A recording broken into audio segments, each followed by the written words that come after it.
Waking at 3 a.m. A love story of letting go after 70. The clock blinks 3:04 a.m., a soft red glow piercing the dark. Eleanor stirs beneath the quilt, her silver hair fanning across the pillow, her breath catching as the stillness wraps around her. She's 72 now, and these midnight wakings have shadowed her for years. And welcome at first, a thief of rest, but lately, quiet companion. Beside her, Henry sleeps, his chest rising slow and steady, a faint snore rumbling through the room they've shared for just 6 months. She turns to him, tracing the lines of his face in the dim light, lines carved by 74 years, softened by a love she never thought she'd find again. At 3 a.m., she wonders, why do I wake? What does it mean? And how has this man, this late, unexpected gift, shown her a happier way to live? Their story isn't one of youth's wild passion, but of old age's tender bloom, a romance born in the quiet spaces after loss, after decades of striving, after nights that wouldn't let them sleep. Eleanor lost her first husband, George, at 65. Henry buried his wife, Margaret, at 68. They met at 71 and 73, the souls weathered by time, drawn together at a senior dance class where the music was soft and the steps forgiving. Now, at 72 and 74, they're weaving a life light, free, full, learning that love after 70 isn't about holding tight, but letting go. And those 3 a.m. wakings, they've become a canvas for their story, revealing truths about health, sleep, and a wisdom Eleanor calls lazy love, a shedding of perfection, pleasing, worry, appearances. Overdoing that's made them happier than ever. Let me take you into their world, our world. If you're past 72, a place where sleepless nights whisper secrets, and love teaches you to live lighter. This is their romance, their confession, their gift to you. Why we wake at 3 a.m., what it means, and how being lazy where it counts brings happiness home. The 3 a.m. mystery, a lover's revelation. Eleanor's first 3 a.m. waking came after George's heart gave out March 12, 2018, a date etched in her bones. She'd jolt awake, the bed vast and cold, her mind replaying his last smile, his gravelly goodnight. Ellie, grief, she thought, pinning her to those witching hours. But as years past, 70 came, then 71. The wakings lingered, shifting shape. Her hips ached, her breath felt tight, and thoughts spiraled. Did I lock the door? Are the kids safe? Why can't I rest? Henry had his own 3 a.m. ghosts. After Margaret's cancer took her, he'd wake in their old farmhouse, staring at the ceiling where her laughter once echoed. I'd count the beams, he told Eleanor once, his voice low, hoping sleep would come. It didn't, not fully, not until they found each other. Their first night together, last September, they both woke at 3 a.m., eyes meeting in the dark. You too, she whispered. He nodded, pulling her close, and they lay there, hearts sensing in the silence. Dr. Patel, their shared doctor, explained it over coffee one crisp March morning in 2025. After 70, your sleep thins, he said, peering over his glasses. Melatonin fades, your bladder nudges. Stress lingers, the liver stirs at 3 a.m. Old medicine calls it the second wind. It's your body talking health, habits, heart. Eleanor frowned, clutching Henry's hand. So it's just age? Henry asked. Not just, Dr. Patel replied. What you carry worries, effort keeps you up. Let go, and it eases. That night, at 3 a.m., they confessed they'd been carrying too much, and love, lazy, gentle love, showed them how to stop. Lazy about perfection, a dance of dust and devotion. Eleanor was a perfectionist. Her kitchen gleamed, her roses stood proud, her life a polished frame.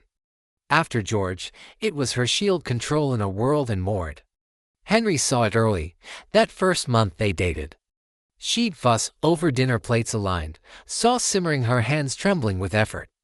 At 3 a.m. she'd wake, fretting over a burnt edge, a crooked napkin. I wanted it perfect for you, she admitted once, tears in her eyes. Henry, with his farmer's ease, laughed soft. Allie, I'd eat mud if you served it. One night, he took her hands calloused, warm, and said, leave it. The dishes stayed, the table askew. And they danced instead, playing to Sinatra on the radio. At 3 a.m. she woke, but the panic was gone. Dust settled, love stayed. The lazier you're at perfection, she murmured, nuzzling his neck, the happier you'll be. He kissed her forehead, agreement. Adoration and her sleep deepened, her health steadied. Love didn't need polish. It thrived in the mess. Lazy about pleasing or romance of Henry was a pleaser fixing fences for neighbors, driving Eleanor's grandkids, always yes. I thought it kept me useful, he confessed, his gray eyes soft. But it wore him thin, his back ached, his nights broke at 3 a.m., worry gnawing, had he done enough? Eleanor felt it too, saying yes to her son's every call, her daughter's every whim until exhaustion shadowed their love. One rainy afternoon, Henry said no to a friend, to a chore, and turned to her. "Let's just sit," he whispered, pulling her to the porch swing. They rocked, rain tapping the roof, hands entwined.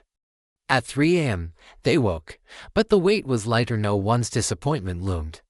"Pleasing less saves us," Eleanor sighed, her head on his chest. Doctor Patel nodded later. "Stress steals sleep, let go, and you heal." Their lazy nose wove a romance of rest, hearts happier, bodies stronger. Lazy about worry, a love beyond the past. Eleanor worried George's last days, her kids' futures, a sister she'd lost to silence. At 3 a.m., it swarmed regrets sharp as thorns. Henry carried his own Margaret's pain. A son he drifted from. "I'd wait counting mistakes," he told her. Voice rough. Their early nights together were restless, 3 a.m. a battlefield of what-ifs. Then, one starlit night, Henry pulled her outside barefoot, wild. "Look up," he said, pointing to the sky. "That's now," she laughed, tears falling, and they danced under the stars, worry fading. At 3 a.m., they woke, but painted instead messy swirls of them, not then. "The lazier you are at worrying," Henry murmured, brushing her cheek, "the happier you'll be." Sleep softened, stress lifted. Love rewrote their nights. Lazy about appearances, a romance unadorned. Adele in her primp dresses pressed, hair curled even at 72. "I wanted you to see me," she confessed, blushing. Henry, two boots shined.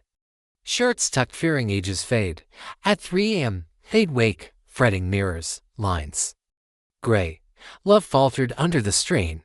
One dawn, Henry caught her no makeup, robe askew, and grinned. "You're beautiful, Allie." She froze, then laughed, tugging him to bed in his flannel.